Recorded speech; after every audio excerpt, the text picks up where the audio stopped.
And I see several questions here. Continue to submit your questions. We'll take as many as possible. Probably we could compile a few questions, so I'll just start with the first one. Given that now there is the Business Objects platform is going to support both UNV and UNX platforms. Question is, would other front-end tools like Crystal, Explorer, and Dashboard be able to use both versions of this universe or both formats of universes? Sure. So that's actually only true for Webby. Crystal, it's not true for the other tools. They would, because given that one of the new features with Dashboard, as I mentioned, is now this ability to connect to new universes. The UNV support is only for Webby and not for the other tools. But of course, as we know, Crystal has two versions, 2008 and 2011.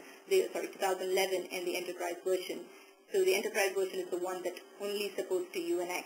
And 2011 operates pretty much the same way as 2008 works. So to answer the question, it's only Webby that supports both UNV and UNX. Okay, thank you. Second question is about, given that there are new layers introduced now, the business layer and data foundation layer, what is the difference between the business layer and data foundation layer? Can I build my universe directly using a data foundation? No, that's not possible. So as I said, there is definitely a difference between your business layer and your data foundation. So what data foundation actually does is actually a schema of all your relevant tables and the joins that you defined. So that you've defined from, say, multiple data sources, and that's your basis for building your business layer. Business layer is something that's more of like, a collection of your various metadata objects. So you're going to be primarily naming them the way the business user wants to see.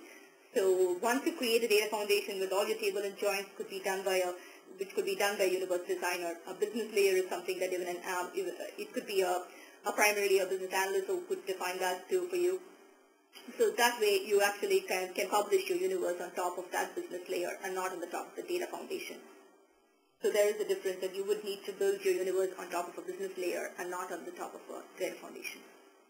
Okay, thank you. The third question is about the new product which has been introduced, that is the information design tool. A question is around how long does it take a current universe designer to ramp up on the information design tool? Does it require a lot of training, or is there a huge learning curve involved? Not really a huge learning curve. So if there is a universe designer who's already been familiar with the earlier versions and has been comfortable with it, so it would probably be a question of, like, say, in a month or so that they would be able to ramp up to the new features once they're able to get a grasp of the various features and how they're able to build the universe. It should be definitely possible, say, in a month or so.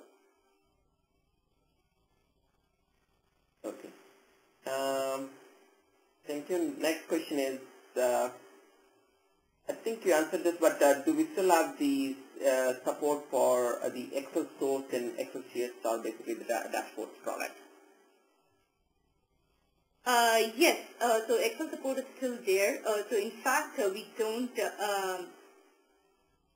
don't actually bypass any of the Excel. So right now, even if there is some kind of your data that you pull from your universes, you actually probably go through Excel actually to do a little bit of massaging or any kind of manipulation that you want to. You could still go directly from the data, but you could still use Excel. So in fact, you're not completely bypassing. So that way, Excel is still present as a data source. With probably 4.1, there are plans to actually bypass Excel thoroughly, but I think, but there is definitely plans to still hold on also to retain Excel as a data source.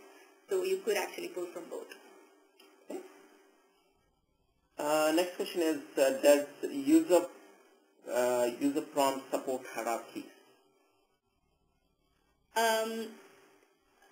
If it's a true hierarchy, and now we are looking at it, that would be from an OLAP source or anything, then yes, only from a data source that would support the true hierarchy as an OLAP cube or something, but not from, if it's going to be just a predefined a predefined format that you've defined in your universe. That's not how it's going to appear as definitely a true hierarchical prompt in Webby or any of your tools, unless it's the OLAP queue. Okay. Few more questions on the product. So how easy is it to convert my existing UNV files to the UNX format?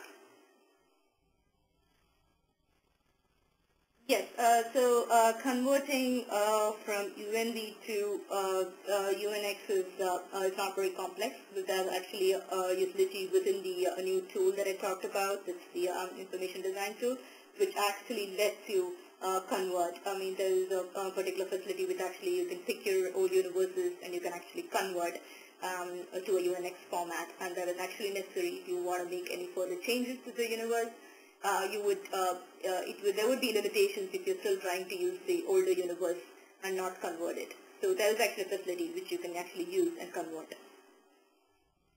Okay. Next question is, do we with 4.0 can we expect any kind of improved performance, and why? Yes, we would definitely see improved performance. As I said in the beginning, so we've actually moved from a 32-bit architecture to a 64-bit processing capability. So this definitely provides you multiple benefits, from improved memory support to performance. So the answer is yes. We should definitely be able to see performance boost up with the new processing capability. One more question. Are there any new charts or components introduced in the dashboard product? In dashboard, not really, at least not with this version.